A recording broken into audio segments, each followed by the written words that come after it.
see people. We're waiting for more people online.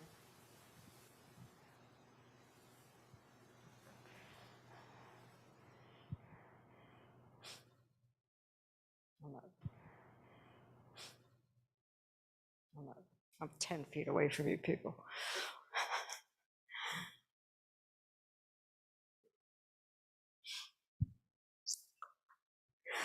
Yeah, I'd like to welcome everyone. We're going to wait for a few more people to get online because we had 33 people registered, 33 households registered, and most of them we think will be online. So, but I will so we'll give it a few more minutes. Thank you, Ranger Sam. That's fine with you? Okay.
My mic up.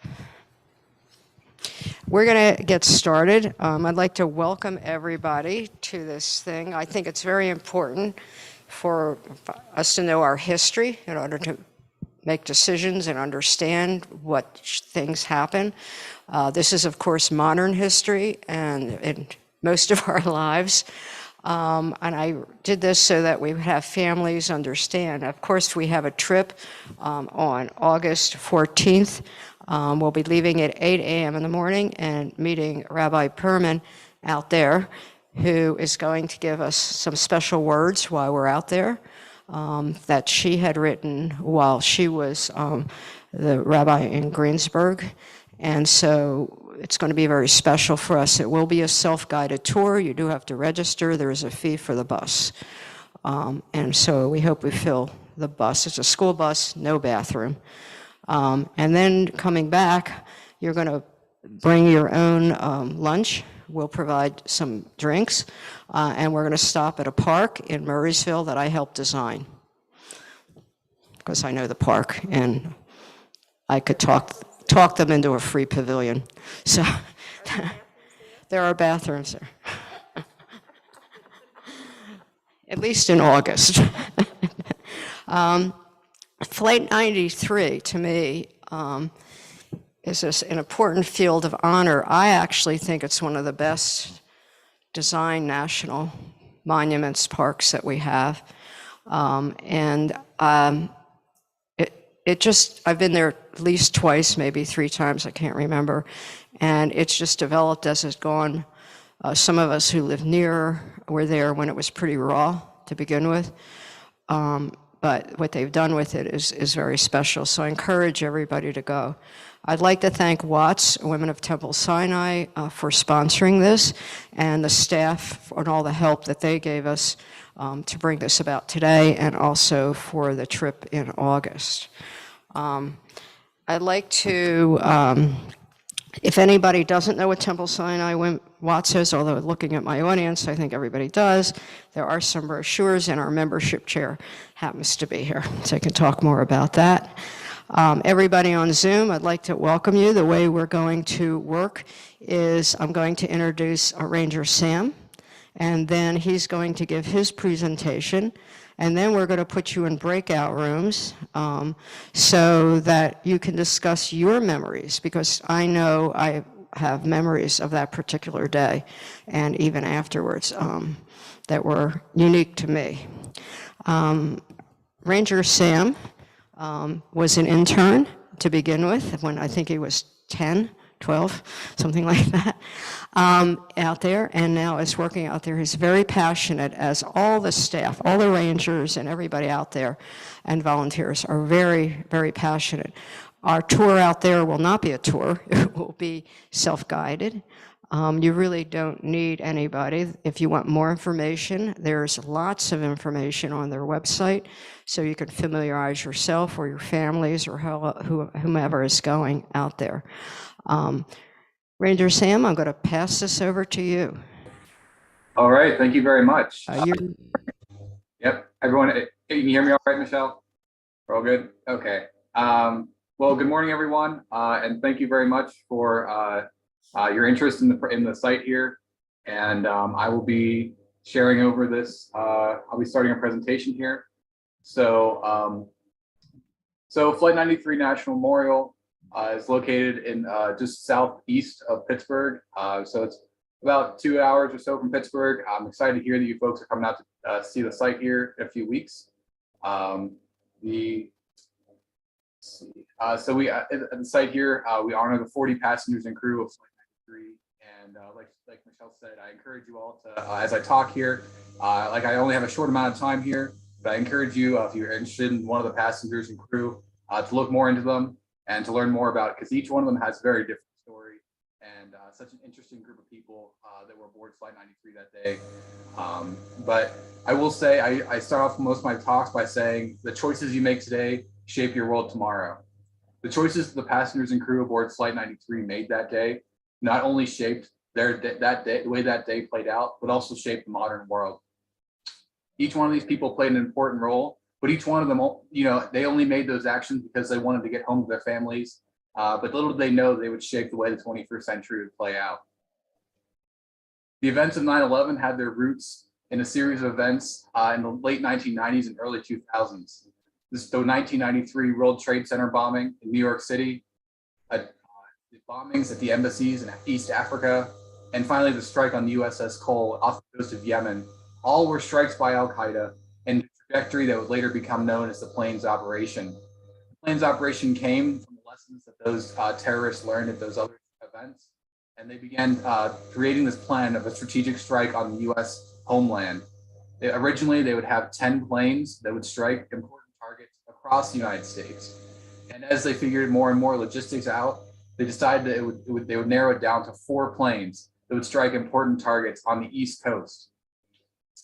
Those important targets would be, first, 2 targets at the heart of the economy. That would be the World Trade Center North and South Tower. They would strike at the heart of the defense, at the Pentagon. And finally, they would strike at a target at the heart of the democracy, which I'll talk about a little bit later in the program. One thing is this photo right here of the World Trade Center was actually taken on September 10th, 2001, one day before those towers come down.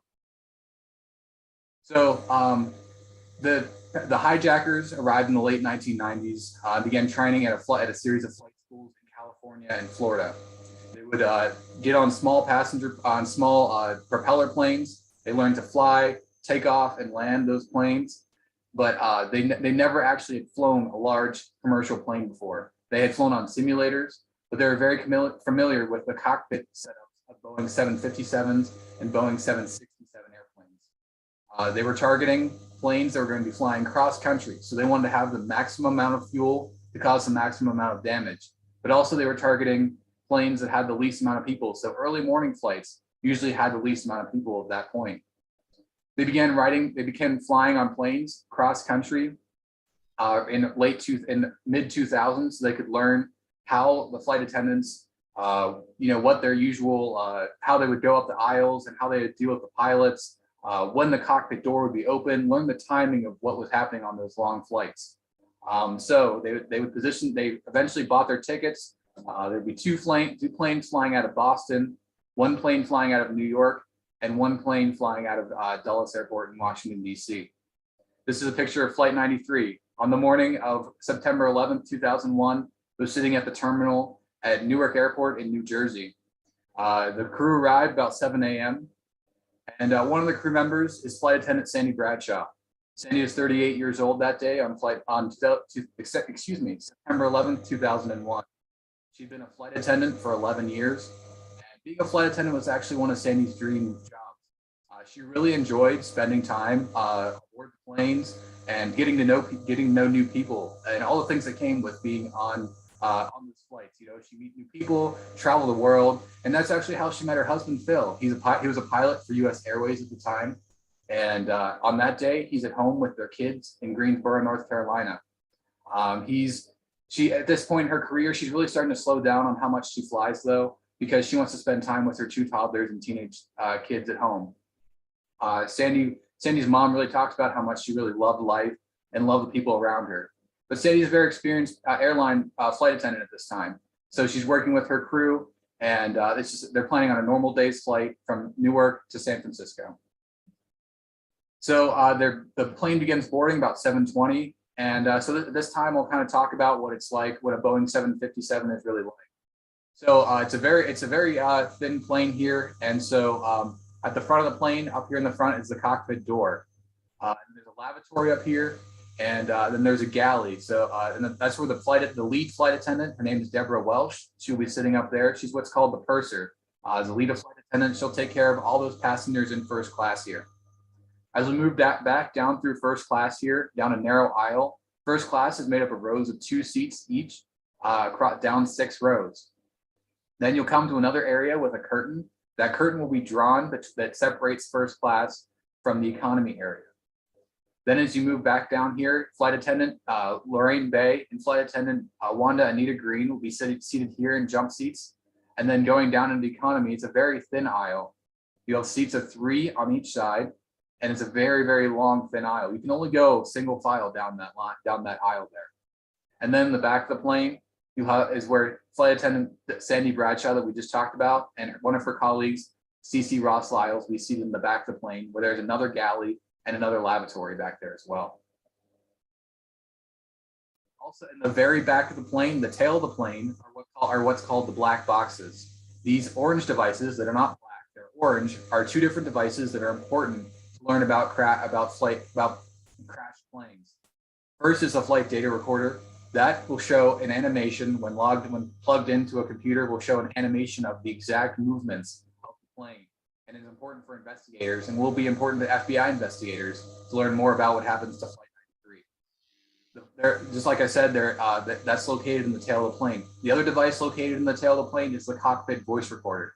That cockpit voice recorder will pick up all the things that are said in the cockpit of the plane, and if it's loud enough, what's happening in first class. Both of those are in the tail of the plane, so when a plane crashes, the hope is that the tail of the plane will be the most intact, and these devices won't get hurt, won't be as damaged as if they would be in the cockpit of the plane.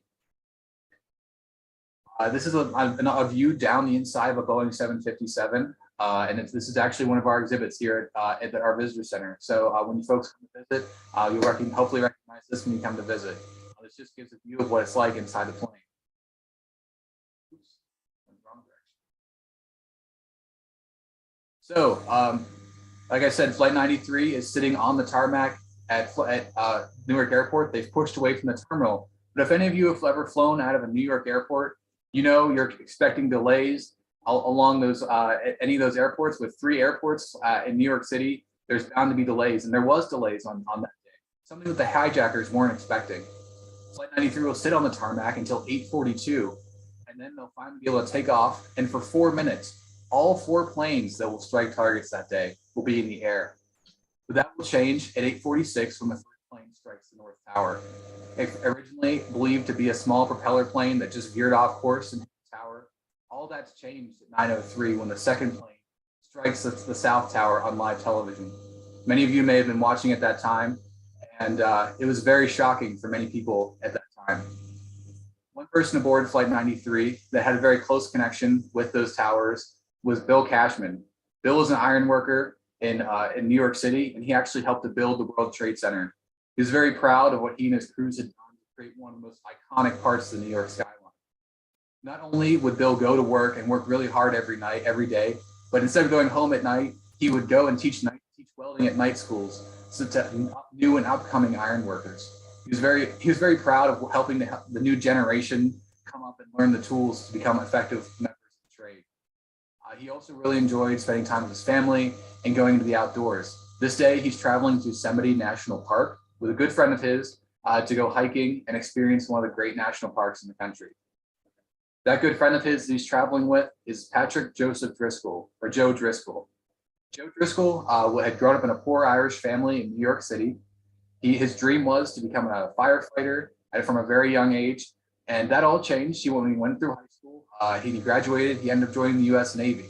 He served in the Korean War, and when he returned home from the Korean War, he went to Rutgers University and learned about software engineering.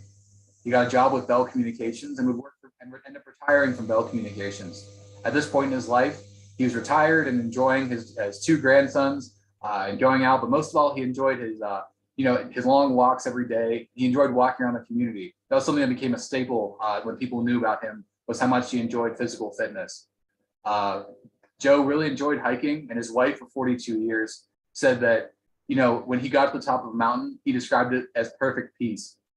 And that's something that he really hoped that him and Bill would find when they got to Yosemite that week, excuse me. Someone else that also retired from Bell Communications aboard Flight 93 was Patricia Cushing. Patricia Cushing was someone who had, like I said, retired from Bell Communications in New Jersey, a different division, not software engineering, but still, of the same company. She was described as a very classy lady. She had season tickets to the Metropolitan Opera in New York City and really enjoyed taking her family and new people down there to experience the different parts of the city and the more finer things down there in New York City. She's traveling that day with her sister-in-law, and they're going to San Francisco on a sightseeing tour. Patricia had been very hesitant about traveling and flying. Her husband, who had recently passed away, had been very afraid of flying, and so that had gone on to her. But her sister-in-law finally convinced her that they should go fly and go see the things they'd always wanted to see: the Golden Gate Bridge, the cable cars, and all those sites of San Francisco. The sister-in-law that she's traveling with that day is Jane Folger. Jane is a retired bank officer. She'd raised 6 kids, gone through a painful divorce, lost a son in the Vietnam War, lost another son to the AIDS epidemic because of a bad blood transfusion. And but she was described as a very tough lady. At this point in her life, she's really enjoying spending time with her 6 grandkids. This picture that you see here was actually taken on top of the World Trade Center and in New York City.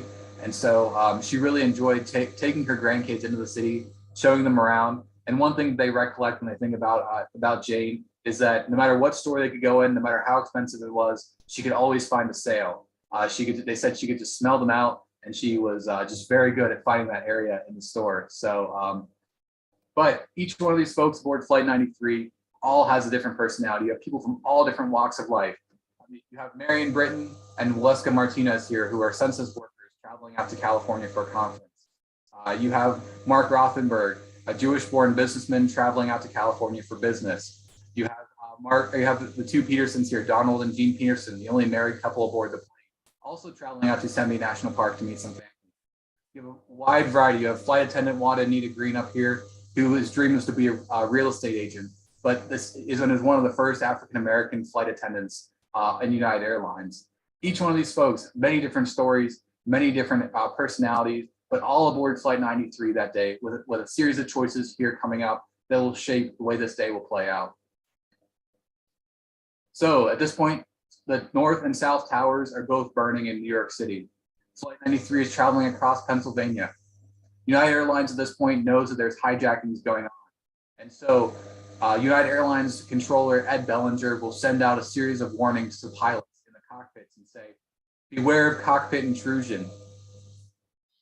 Pilot Captain Jason Dahl and First Officer Leroy Homer are up there in the cockpit. Captain Dahl does not, this is not something that commonly happens. So he radios back and says, Ed, can you repeat that message? Captain Dahl will not get a chance to get a return message because at 9:28, the hijackers will make their move. The hijacker pilot is seated in the seat closest to the cockpit door in a hope that he will not be involved in the initial struggle. We don't exactly know how they move into the cockpit. There is belief that one of the first class passengers, Mark David Rothenberg, is killed in the initial struggle because he later does not make a phone call. We know that there may have been a flight attendant also injured in the process, but we do not know the exact means and what happened in that initial struggle. But we do know that Cleveland Air Traffic Control will hear a series of messages from one of the planes on their screen. Someone saying, "Get out, get out, get out," and another voice saying, "Mayday, mayday, mayday." Either Captain Dahl or First Officer Leroy Homer here had the sense to push down the intercom button and project what was going on in the cockpit to all of Cleveland Air Traffic Control. Cleveland initially does not know what plane is being hijacked, but they will learn very shortly that one of their planes will drop about 700 feet on their radar, and that's how they pinpoint which plane is probably being hijacked. A few moments later, another voice will come over the radio and say something like, "Ladies and gentlemen, please sit down. We have a bomb on board. Our demands have been met, and we are heading back to the airport. This is the hijacker pilot. He's now in control of the plane." The first officer and captain of the plane we are later told in the series of phone calls that they are incapacitated on the floor of first class. The remaining passengers and crew are pushed to the back of the plane. So instead of being up here where they initially, in first class and in their seats up here, you can see there's only a small number of folks aboard the plane. They're all going to be pushed to the back of the plane. And this is where they begin to make a series of phone calls. Total of 37 phone calls from 13 different individuals. One of the first phone calls sent off the plane is from flight attendant Sandy Bradshaw. Like many other flight attendants that day, Sandy will call United Airlines first and describe what's going on aboard the plane. She gives us some of the first information about what's happening aboard the plane, and she talks about the hijacking if there's someone else in control of the plane. One of the next phone calls is from passenger Jeremy Glick. Jeremy will call his wife Liz and talk about how the passengers have been herded to the back of the plane and talk about how they're beginning to talk about what their next move should be. In the 1990s, it was common that if your plane was hijacked, you'd be pushed to the back of the plane. The hijackers would be in control of the plane. They would fly it to another country, and their demands would be met, whether that was hostages released or a monetary value dispersed. And if in those situations, if you didn't fight back, you were taken to that other country, your plane was refueled, and once those demands are met, that plane is sent right back, safe and sound, to the country where it originated. The hijackers really hoped that if they pushed the passengers to the back, they wouldn't fight back. But through these phone calls, the passengers began learning about the attacks on the World Trade Center, and then at 9:37, they learned about the attack on the Pentagon and realized they're part of something bigger. Jeremy will tell his wife Liz that they begin to take a vote and talk about whether they should strike back or not. Sandy Bradshaw will then make another phone call to her husband Phil. She'll tell him how much she loves him and how much she hopes to get home to their family. She also tells him that the flight attendants are beginning to boil water so they can throw on the hijackers to fight back.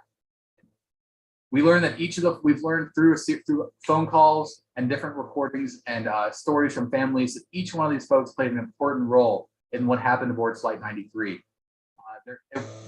Some of the people were looking out the windows to see if they were over an urban or rural area. Some folks, like we talked about, the flight attendants are in the back of the plane boiling water. Some folks are consoling others and praying with them and keeping people calm in the back of the plane during this very stressful situation.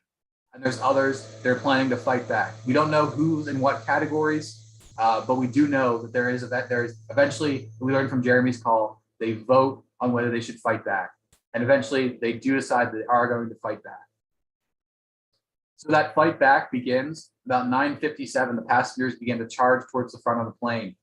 The hijacker pilot knows that they're coming and begins to tilt the plane up and down, back and forth to kind of knock them off their feet. This isn't basic turbulence. This is intense rolls of the plane up and down to kind of knock them off their feet. But they continue to push forward and move up the aisle towards the cockpit door. There's hijackers blocking that cockpit door, and they're pushing forward to fight them and get back in control of the cockpit. The hijacker pilot will turn to another hijacker and ask, should we take it down?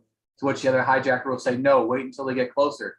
They're still hoping that they can reach Washington, D.C. and that they can knock these passengers and crew off their feet. So they don't, but they're never planning on giving this plane back. So they're either going to hit their target or they're going to crash this plane. But the passengers and crew continue to push forward, and we hear the sounds of breaking glass and voices yelling over the cockpit voice recorder. We hear one passenger, we don't know which one it is, say into the cockpit, if we don't, we'll die.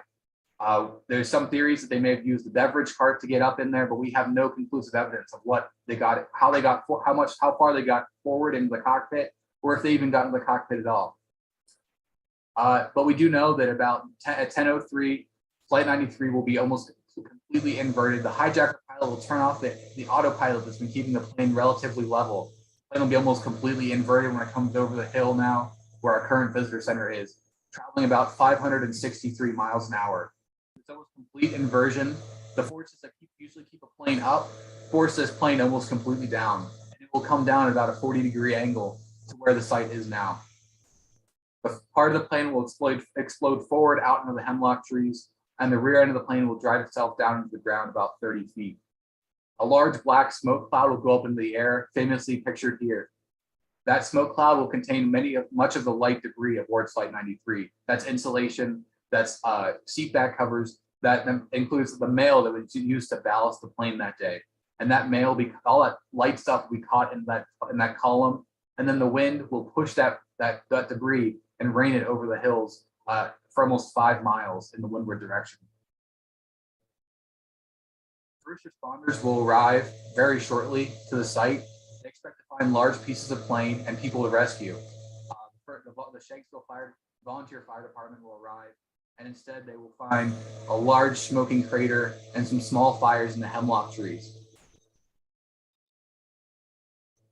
In the evening, state police officers will also arrive, along with other volunteer firemen and FBI investigators. The FBI will begin a search, which will be one of the most intense ones in the history of the agency. They'll spend a total of 13 days at the site. One of the first items found by a state police officer is actually a credit card, this pictured here, belonging to one of the hijackers. This credit card helps to link the money transfers from Al-Qaeda to the hijackers, and this is one of the early pinpointers to where the source of the hijacking was from. This is a picture of the crater. So the investigators began looking into the crater and digging into the crater like an archaeological expedition. They will dig and sift through shovelfuls and shovelfuls of dirt to get as much of the place as they can and learn as much about the story of Flight 93 as possible. The Somerset County coroner will arrive and be able to begin to collect as well the human remains. Only 8% of the human remains are recovered from the site, but 100% of the human beings aboard the plane are able to be identified via normal methods, and also at that point new methods such as DNA that help to identify these for the family members that about their loved ones. Most of the debris is about the size of a notebook. There's not large sections of plane. It's mostly small pieces of debris, like what this investigator here is shoveling through. They will sift through and find about 90% of the plane in the crash site area. One of the most important things found in that crater out there was the 2 flight data recorders. Remember we talked about in the back of the plane, those devices are kept in the tail of the plane in hopes that if there is a crash, that those devices will not be hurt in the destruction.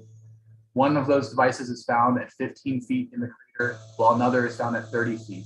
The FBI immediately rushes those back to headquarters and begins investigating these. These are the only 2 flight data recorder and cockpit voice recorders that are recovered from that are able to be read from 9/11 site. The World Trade Center planes were they were not able to find any of those black boxes from those sites. They were able to find the ones at the Pentagon, but due to the intense fires at the Pentagon, the heat broke open those devices and rendered them unreadable. So these two were the only two that were able to be read from any of the planes on 9/11. But they do tell us some important facts about how the plane was almost completely upside down during the point of impact. We also learned the trajectory of where Flight 93 was heading, and through other means, investigators began learning about what the target might have been for the plane. They believe now it was either the White House or the Capitol building. But due to the White House's small size and sitting in kind of a low area and hard to find from the air, they believe the White House was not the primary target. Instead, it was the U.S. Capitol building. Monday, September 10th, Congress was not in session, but Tuesday, September 11th, both houses of Congress were back in session from the summer break. Also, if they knew it or not, First Lady Laura Bush was also in the Capitol building that day, planning on giving a speech to a committee. She would be evacuated with all the other congressmen during that day. The families of the passengers and crew will gather at Seven Springs Mountain Resort in the days after the crash of Flight 93. This site here is called the Western Overlook site. This is where this is as close as the families could get early on to the site. This was the only time in those 13 days that the work at the investigation stopped. This is when the families came for the first time, and this is as close as they could get to that crash site area. They left flowers and mementos to their family members, and like I said, this is as close as they could get for a very long time. Meanwhile, small memorials began popping up all around the area surrounding Flight 93 Flight 93 crash site area. Neighbors and volunteers began talking about consolidating this from hay bales and people's front yards more and more until a chain link fence was built on the hill overlooking the crash site area. Many of you may have visited that site in the first 10 years of the memorial. It was located on the side of the dirt road pretty much. And so, and also you may remember up here on the hill here, you can see the drag line that used to sit and overlook the hills of the memorial.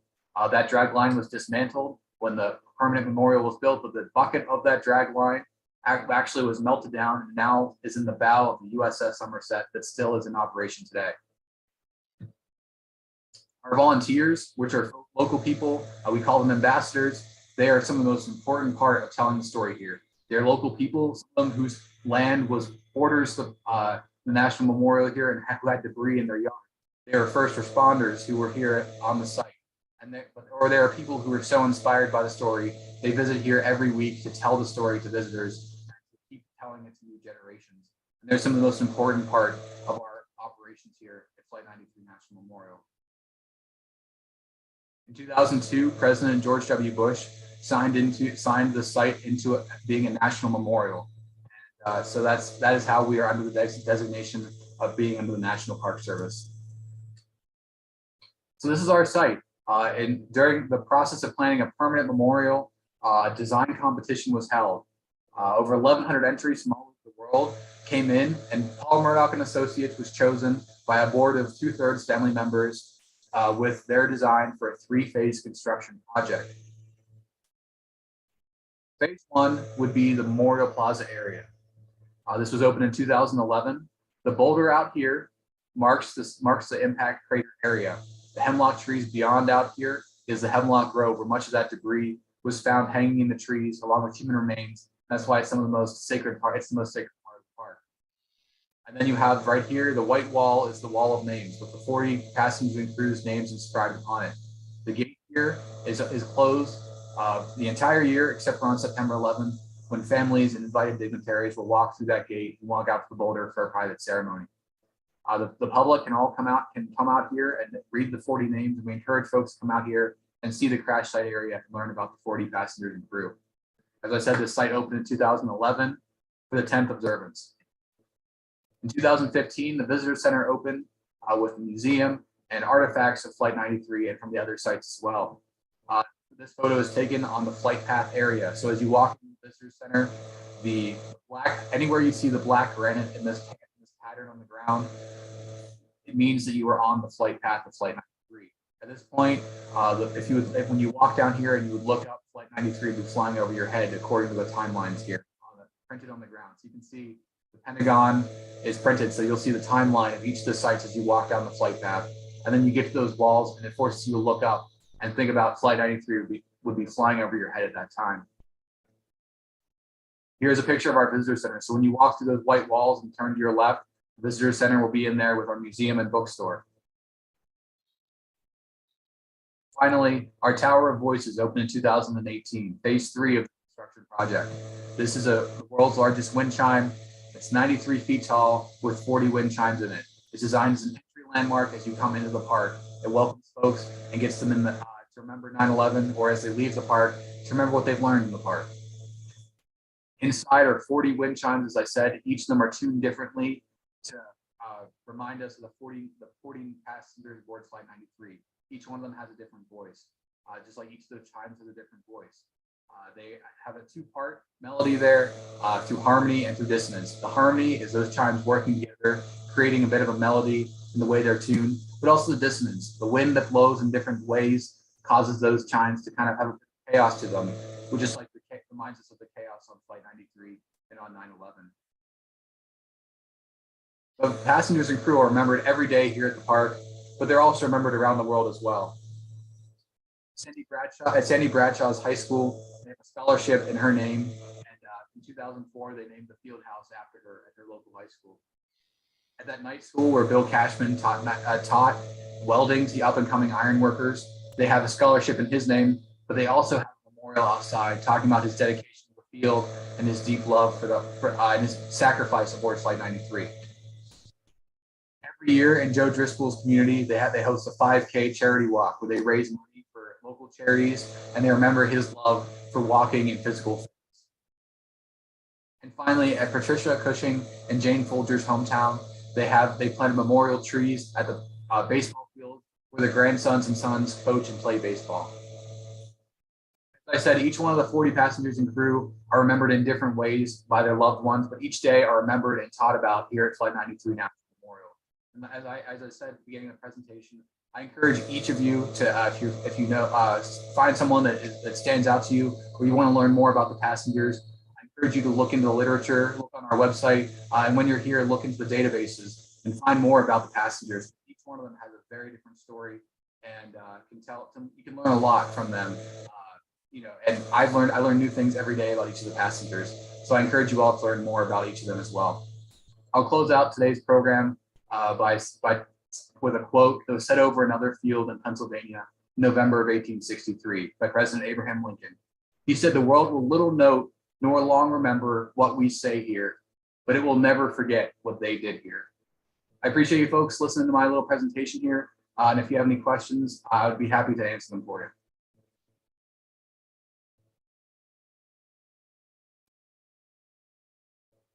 We can see the snow picture and yourself, Ranger Sam, and we really appreciate it. And I apologize for the in and out of the sound, but I didn't want to interrupt because I could hear it, and I hope that everybody else could.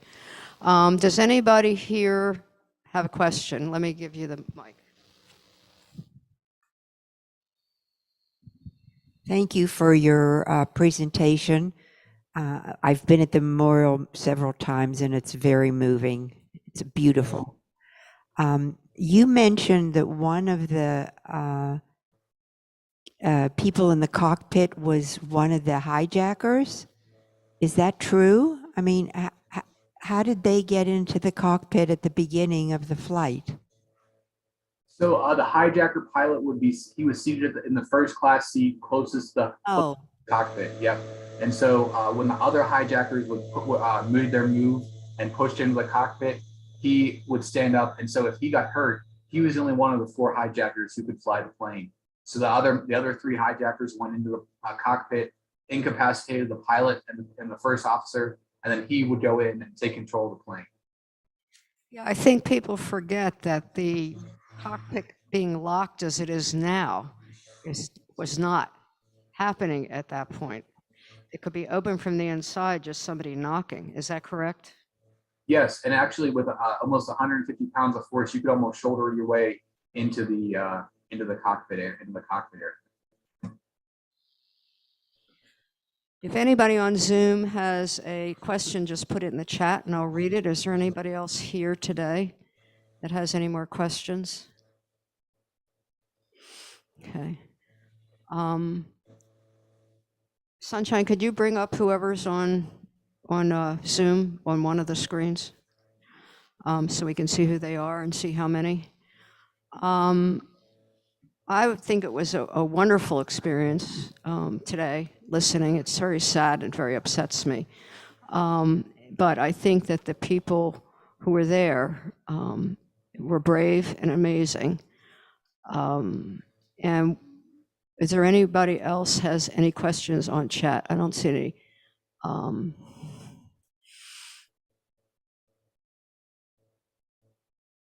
Nobody seems to. Okay. I'm hoping that people get a chance to get out there either on their own or with us when we go out in August. What we're going to do now is I'm just going to share a quick story of my experience of 9/11, and then we're going to ask anybody else to share. Do we want to go into just breakout rooms put everybody who's on screen in their own breakout room, just one, and then we'll share here, because I don't think, and then we'll come back together afterwards. Just if anybody else wants to share. Thank you, Ranger Sam. We appreciate it and hope to see you out there on the 14th. And Laura is waving her hands because she's saying thank you and appreciate it. It was wonderful. You did a great job. Thank you so much, sir. Have a great day, folks. Thank you all. Okay. So they're going to go into breakout rooms, and we're just going to talk here for now. My experience, really quickly, was that I was working for Murraysville at the time. My son was going to Kiski Prep, and I had to drive him over to Salzburg to go to school. He, of course, was sleeping. I was up. I saw the first plane hit. Couldn't believe it. I got a call from work that the emergency management team was coming in. I was the communications person, one of the communications persons for Murraysville at the time, but I had to take my son to school, so they assigned somebody else. I took my son, woke my son up, took him to Kiski Prep, came back and just learned all this other things had happened, and then went into work where the emergency management team was at that point, because Pittsburgh is one of the potential targets of any kind of thing like this. Plus, it had flown over Murraysville and Greensburg. So we were very concerned. And our emergency management team did a great job. Afterwards, my son, who went to Kiski Prep, had a lot of Saudi kids there, and including one of the princes, I can't remember which prince, and some other business people's sons were there, and they came in a bus, took them down to Pittsburgh. Somebody, I assume the FBI, talked to them, came back, and they were told they were not allowed to say anything to anybody, and they never did, which is unusual for high school kids, especially privileged kind of kids like these guys. So that was my experience, and we're going to go to breakout now, and we'll just see what people want to say here. We won't use the mic because we can hear each other, I think.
Yeah. Hi, everybody on Zoom. We didn't know where you were exactly. We had a couple issues here, like a car hit outside and somebody fell. So we apologize. Welcome, Fran, my friend. And not that the rest of you aren't friends, but she doesn't belong to Temple. I just dragged her into this.